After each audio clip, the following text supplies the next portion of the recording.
കഴിഞ്ഞ വീഡിയോയിൽ നമ്മൾ സംസാരിച്ച റിയൽമി നാർസോ 17 5Gനെ കുറിച്ചാണ്. അപ്പോൾ ഈ പ്രാവശ്യം നമ്മൾ സംസാരിക്കാൻ പോകുന്നത് റിയൽമി നാർസോ 17 പ്രോ, അതായത് ഈ സീരീസിലെ ഏറ്റവും കൂടിയ ഒരു മോഡലിനെ കുറിച്ചാണ് ഇന്നത്തെ വീഡിയോ. അതുപോലെ കഴിഞ്ഞ വീഡിയോ നിങ്ങൾ കണ്ടിട്ടില്ല എന്നുണ്ടെങ്കിൽ കഴിഞ്ഞ വീഡിയോയുടെ ലിങ്ക് ഞാൻ ഡിസ്ക്രിപ്ഷനിൽ കൊടുക്കാം. അപ്പോൾ ഈ ഒരു വീഡിയോയിലോട്ട് വരികയാണെങ്കിൽ, അതായത് നാർസോ 17 പ്രോയിലോട്ട് വരികയാണെങ്കിൽ ഇതിൻ്റെ ഒരു ബിൽഡ് ക്വാളിറ്റിയിലോട്ട് തന്നെ തുടങ്ങാം. ബിൽഡ് ക്വാളിറ്റി നോക്കുകയാണെങ്കിൽ ഫ്രണ്ട് വരുന്നത് ഗ്ലാസ് ആണ്, ബാക്ക് വരുന്നത് ഒരു AG ഗ്ലാസ് മെറ്റീരിയലാണ്, സൈഡ് വരുന്നത് പ്ലാസ്റ്റിക് ഫ്രെയിമിലാണ് വരുന്നത്. ബിൽഡ് ക്വാളിറ്റി കൊണ്ട് ഓക്കെയാണ്. അതുപോലെ ഡിസ്പ്ലേയുടെ കാര്യത്തിലോട്ട് വരികയാണെങ്കിൽ 6.67 ഇഞ്ച് വരുന്ന AMOLED ഡിസ്പ്ലേ ആണ് വരുന്നത്. 120 ഹെർട്സ് റിഫ്രഷ് റേറ്റും HDR10+ൻ്റെ സപ്പോർട്ടിംഗ് ഒക്കെ വരുന്നുണ്ട്. 600 നിറ്റ്സിൻ്റെയാണ് ബ്രൈറ്റ്നസ് വന്നിരിക്കുന്നത്. ഇതിൻ്റെ പീക്ക് ബ്രൈറ്റ്നസ് വരുന്നത് 2000 നിറ്റ്സിൻ്റെയാണ്. അതുപോലെ ഫുൾ HD+ റെസൊല്യൂഷനിലുള്ള ഒരു വീഡിയോ സപ്പോർട്ട് ചെയ്യുന്ന ഡിസ്പ്ലേ ആണ് ഇതിൽ വന്നിരിക്കുന്നത്. അതുപോലെ 92% ഓഫ് സ്ക്രീൻ ടു ബോഡി റേഷ്യോയും വരുന്നുണ്ട്. അപ്പോൾ ഡിസ്പ്ലേയുടെ വ്യൂയിങ്ങിലൊന്നും യാതൊരുവിധ ഇഷ്യൂ ഇല്ല. അതുപോലെ തന്നെ ഡിസ്പ്ലേ മാക്സിമം ബെസൽലെസ് ആയിട്ട് വന്നിട്ടുമുണ്ട്. അതുപോലെ ഇതിൻ്റെ ഒരു ക്യാമറ ഡിസൈനിലോട്ട് വരികയാണെങ്കിൽ നിങ്ങൾക്ക് കാണാം, ഏകദേശം ഒരു ഹൊറൈസൺ ഗ്ലാസ് ഡിസൈൻ എന്നാണ് ഇതിനെ പറയുന്നത്. ആ ഒരു വട്ടത്തിലുള്ള ഒരു ക്യാമറ മൊഡ്യൂളാണ് വരുന്നത്. നമ്മൾ നാർസോ 17 5Gയിലും സെയിം വട്ടത്തിലുള്ള മൊഡ്യൂളും സെയിം ഡിസ്പ്ലേയും തന്നെയാണ് കണ്ടിരിക്കുന്നത്. വലിയ കാര്യമായ വ്യത്യാസങ്ങളൊന്നും വരുന്നില്ല. എന്നാൽ ക്യാമറ സെറ്റപ്പിലോട്ട് വരികയാണെങ്കിൽ 50 MB f1.9 അപ്രോച്ചിൽ വരുന്ന സോണി സെൻസറാണ് ഇവിടെ ഉപയോഗിച്ചിരിക്കുന്നത്. ഇത് സോണിയുടെ IMX8901 എന്ന് പറയുന്ന സെൻസറാണ് ഇവിടെ ഉപയോഗിച്ചിരിക്കുന്നത്. അത്യാവശ്യം നല്ല OIS എല്ലാം സപ്പോർട്ട് ചെയ്യുന്ന നല്ലൊരു സെൻസറാണ് വന്നിരിക്കുന്നത്.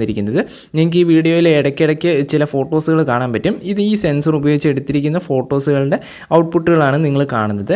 അതുപോലെ 8 MB f2.2 അപ്രോച്ചിൽ വരുന്ന 112 ഡിഗ്രിയുടെ അൾട്രാ വൈഡ് ആംഗിളും അതുപോലെ 2 മെഗാപിക്സലിൻ്റെ മാക്രോ ലെൻസ് ഇൻപുട്ടും വരുന്നുണ്ട്. മൊത്തത്തിൽ പറയുകയാണെങ്കിൽ നാർസോ 17 പ്രോ ഒരു ട്രിപ്പിൾ ക്യാമറ സെറ്റപ്പാണ്. നാർസോ 17 അതൊരു ഡ്യുവൽ ക്യാമറ സെറ്റപ്പായിരുന്നു. വീഡിയോ റെക്കോർഡിലോട്ട് വരികയാണെങ്കിൽ 1080p ആയിട്ട് 30 FPS മാക്സിമം സപ്പോർട്ട് ചെയ്യും. അതുപോലെ 60 FPS മാക്സിമം സപ്പോർട്ട് ചെയ്യുന്നുണ്ട്.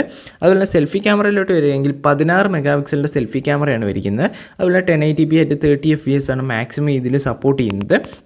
വീഡിയോയുടെ കാര്യത്തിലും കാര്യമായ വ്യത്യാസം വന്നിട്ടില്ല. ഇനി പ്രൊസസ്സറിൻ്റെ കാര്യത്തിലോട്ട് വരികയാണെങ്കിൽ അവിടെ നല്ല ചേഞ്ച് വന്നിട്ടുണ്ട്. മീഡിയടെക്കിൻ്റെ 7050 എന്ന് പറയുന്ന 7050 എന്ന് പറയുന്ന പ്രോസസ്സറാണ് ഇവിടെ ഉപയോഗിച്ചിരിക്കുന്നത്. 6 നാനോമീറ്റർ ടെക്നോളജിയിൽ വരുന്ന ഒരു പ്രോസസ്സറാണിത്. ഇതിൻ്റെ 2 കോറുകൾ 2.6 GHz കോർട്ടെക്സ് A78ൻ്റെ കോറുകളും അതുപോലെ 6 കോറുകൾ വരുന്നത് 2 GHz ക്ലോക്ക് സ്പീഡ് വരുന്ന കോർട്ടെക്സ് A55ൻ്റെ കോറുകളാണ് ഉപയോഗിച്ചിരിക്കുന്നത്. അത്യാവശ്യം തരക്കേടില്ലാത്ത നല്ലൊരു പ്രോസസ്സറാണ്. 5G സപ്പോർട്ടിംഗ് എല്ലാം വരുന്ന ഒരു പ്രോസസ്സർ തന്നെയാണിത്.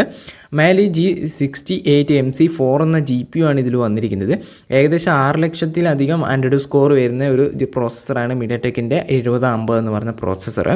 അടുത്ത ഇതിൻ്റെ മറ്റ് ഫീച്ചേഴ്സുകൾ നോക്കുകയാണെങ്കിൽ 7.97 mm തിക്നെസ്സും 195 ഗ്രാം ഭാരവും IP54 റേറ്റിങ്ങും അതുപോലെ തന്നെ റെയിൻ റെസിസ്റ്റൻ്റും ഒക്കെയാണിത്. അതുപോലെ തന്നെ ഇതിൻ്റെ കൂടുതലായിട്ട് പറയുകയാണെങ്കിൽ Wi-Fi 6Eയുടെ സപ്പോർട്ടുണ്ട്. ഈ ഫോണിൻ്റെ ബാറ്ററി കപ്പാസിറ്റിയെ പറ്റി പറയുകയാണെങ്കിൽ 5000 mAh ബാറ്ററിയും 67 വാട്ടിൻ്റെ ഫാസ്റ്റ് ചാർജിങ്ങും സപ്പോർട്ട് ചെയ്യുന്നുണ്ട്. 1 മുതൽ 50 വരെ ശതമാനം ചാർജ് ചെയ്യാൻ ഏകദേശം 19 മിനിറ്റ് മതി. അതുപോലെ 8 GB റാം വേരിയൻ്റ് ആണ് ഇതിലുള്ളത്. അതുപോലെ ഇതൊരു ഗ്ലാസ് സ്ക്രീനാണ് വരുന്നത്. അതായത് ഇത് 2 കളറുകളിലാണ് വരുന്നത്. ഒന്ന് ഗ്ലാസ് ഗ്രീൻ, ഗ്ലാസ് ഗോൾഡ് എന്നിങ്ങനെ 2 കളർ വേരിയൻറ്റിലാണ് ഈ ഒരു നാർസോ 17 പ്രോ വരുന്നത്.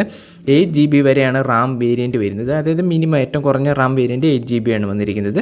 ഇതിൻ്റെ ഒരു പ്രൈസിങ്ങിലോട്ട് വരികയാണെങ്കിൽ 8 GB 128 GBയുടെ പ്രൈസിങ് വരുന്നത് 19,999 രൂപയും അതുപോലെ 8 GB 256 GBയുടെ പ്രൈസിങ് വരുന്നത് 21,999 രൂപയാണ്.